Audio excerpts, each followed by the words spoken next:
दोस्तों नमस्कार, स्वागत और अभिनंदन है आपका एक बार फिर से हमारे YouTube चैनल में। दोस्तों आज बात करेंगे घर में सीढ़ियों की संख्या कितनी होनी चाहिए, कैसे करें वास्तु दोष दूर।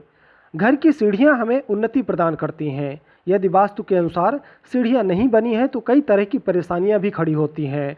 वास्तुशास्त्र के अनुसार सीढ़ियों की संख्या कितनी होनी चाहिए और किस प्रकार की होनी चाहिए सीढ़ियाँ, आइए जानते हैं सीढ़ियों के संबंध में बहुत ही महत्वपूर्ण जानकारी के बारे में। दोस्तों पहला नंबर है सीढ़ियों की दिशा। दक्षिण पश्चिम या नैऋत्य त्रिकोण को सीढ़ियों की दिशा माना जाता है। बेसमेंट के लिए सीढ़ियां होनी चाहिए पूर्व, उत्तर या ईशान कोण में। भूतल की छत पर या पहली मंजिल पर जाने के लिए सीढ़ियां उत्तर पूर्व या ईशान कोण में नहीं बनाना चाहिए। उत्तर पूर्व यानी ईशान कोण में सीढ़ियों का निर्माण नहीं करना चाहिए। इससे आर्थिक नुकसान, स्वास्थ्य की हानि, नौकरी एवं व्यवसाय में समस्याओं का सामना करना पड़ता है। इस दिशा में सीढ़ी का होना व्यक्ति के नीचे गिरने का प्रतीक माना जाता है। दक्षिण पूर्व मतलब आग्नेय में सीढ़ियों के होने से बच्चों के स्वास्थ्य में उतार चढ़ाव हमेशा बना रहता है। नंबर 2, सीढ़ियों की संख्या कितनी होना चाहिए।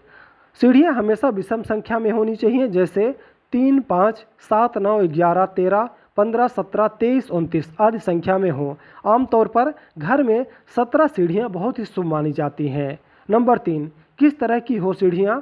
सीढ़ियाँ कई प्रकार की होती हैं, जैसे लकड़ी, पत्थर, सीमेंट या लोहे की। सीढ़ियाँ खासकर पत्थर या लकड़ी की होना चाहिए। सीढ़ियों की बनावट ऐसी हो कि चढ़ने में परेशानी न हो, वृद्ध या कमजोर भी आसानी से चढ़ उतर सके। सीढ़ियों का प्रत्येक पायदान बराबर होना चाहिए। सीढ़ियों के किनारे टूटे फूटे नहीं होने चाहिए। ध्यान रहे कि लोहे या धातु के फ्रेम कभी सीढ़ियों में नहीं लगाने चाहिए। नंबर 4, सीढ़ियों की डिजाइन क्या हो।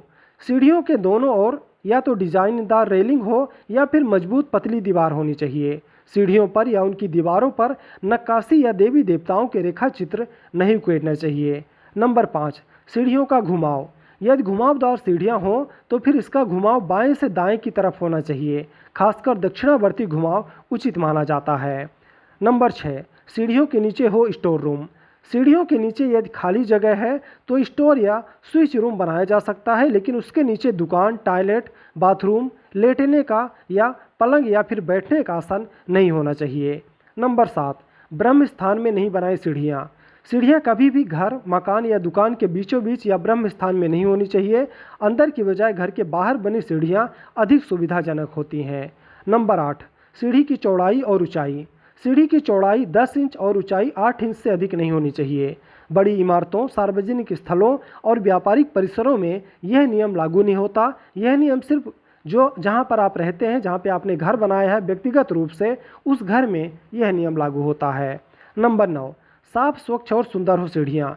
यह सीढ़ियाँ साफ, स्वच्छ और सुंदर नहीं है तो वहाँ पर राहु सक्रिय होकर जीवन में उथल पुथल मचा देता है।